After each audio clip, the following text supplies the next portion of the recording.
Israel fez ataque aéreo surpresa em Beirute, capital do Líbano, deixando ao menos 24 feridos. As Forças Armadas de Israel fizeram um ataque aéreo preciso contra a liderança do Hezbollah, resultando na confirmação da morte do chefe do Estado-Maior do grupo. Veremos agora. As Forças Armadas de Israel bombardearam Beirute, capital do Líbano, em 23 de novembro.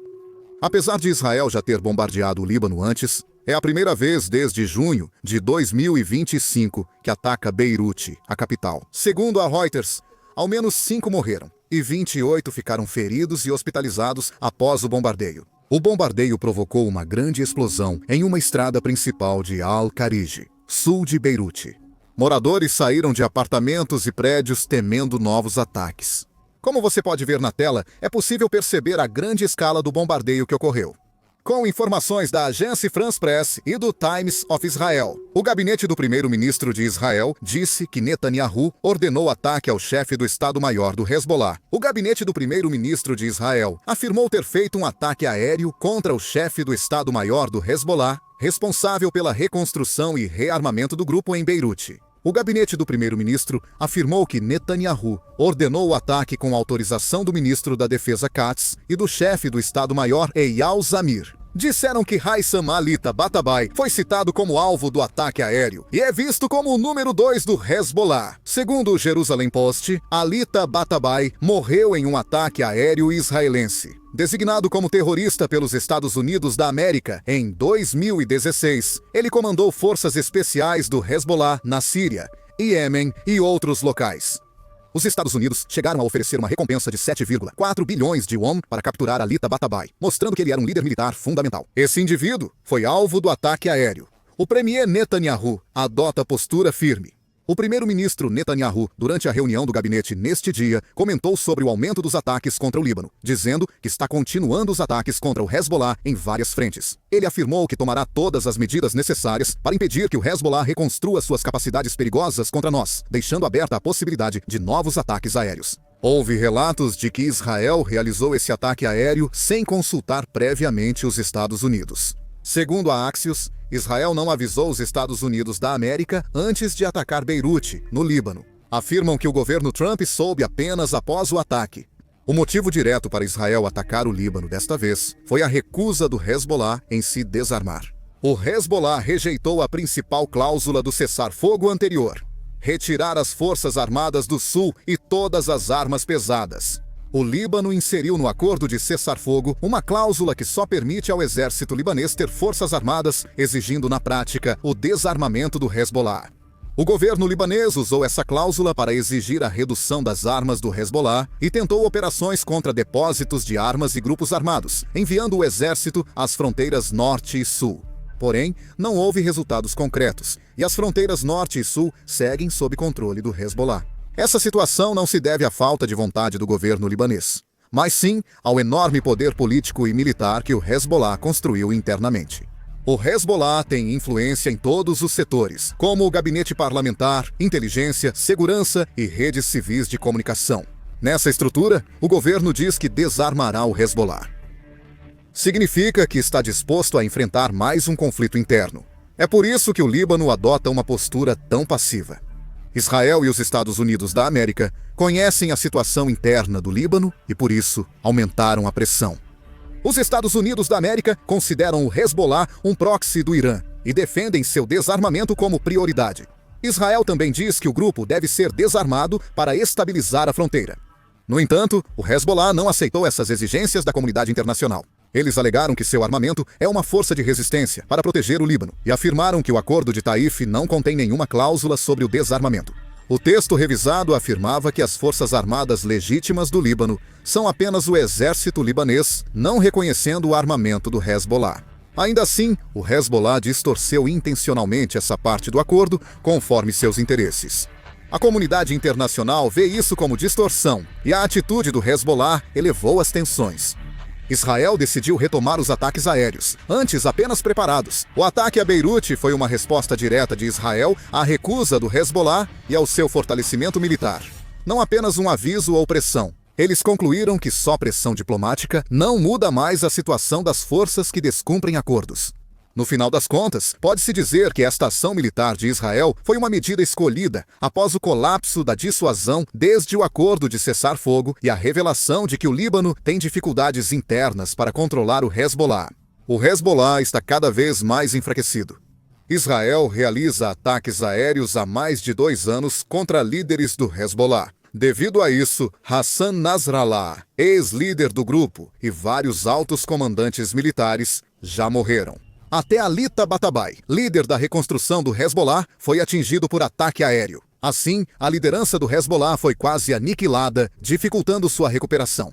Atualmente, o Hezbollah não conseguiu realizar ataques de retaliação por quase 1 ano, então parece que até mesmo manter a organização está sendo difícil para eles. As forças de defesa de Israel devem prolongar a situação. Segundo o acordo de cessar-fogo, o exército israelense deveria ter saído do sul do Líbano em janeiro, mas ainda não se retirou. Eles construíram 5 bases avançadas dentro do Líbano e continuam mantendo tropas lá. Além disso, sob o pretexto de que precisam eliminar completamente o Hezbollah dentro do Líbano, estão atacando o país aos poucos. Até outubro de 2023, as forças de defesa de Israel atacaram o Líbano, matando mais de 4.000 e ferindo cerca de 17.000 pessoas. As forças de paz da Organização das Nações Unidas no Líbano relataram mais de 10.000 violações do cessar-fogo por Israel. Além disso, como o primeiro-ministro Netanyahu deixou aberta a possibilidade de novos ataques aéreos, é provável que Israel continue realizando bombardeios contra o Líbano. Bombardeios no sul do Líbano ocorrem quase diariamente. O presidente do Líbano, José Baom, fez um apelo recente à comunidade internacional. Ele alertou que, se a comunidade internacional continuar passiva diante dos bombardeios de Israel, todo o Líbano pode entrar em situação incontrolável.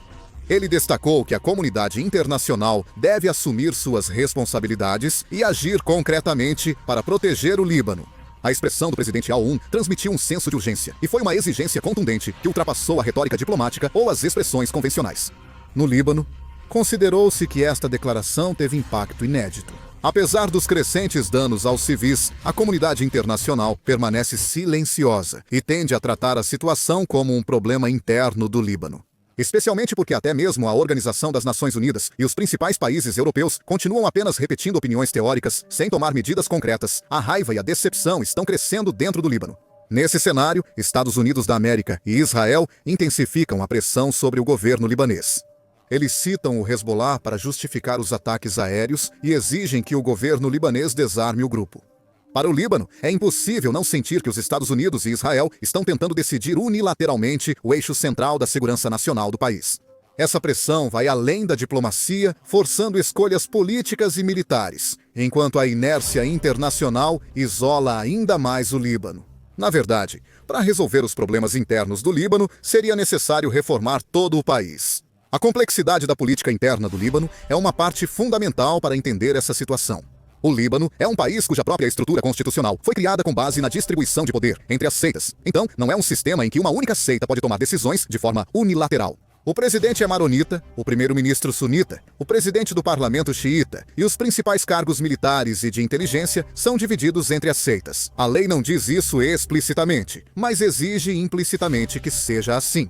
Esse sistema, à primeira vista, parece equilibrado, mas na verdade torna as decisões políticas do país extremamente lentas. Especialmente quando organizações armadas baseadas em seitas específicas, como o Hezbollah, estão profundamente infiltradas nas instituições do Estado. Isso cria uma estrutura que dificulta que o governo tome decisões independentes.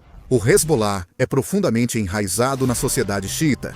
Eles também possuem deputados no parlamento, exercem considerável influência na formação do gabinete e têm poder político suficiente para garantir a nomeação de ministros favoráveis a eles. Além disso, sabe-se que dentro das Forças Armadas também existe uma certa proporção de oficiais e comandantes ligados ao Hezbollah.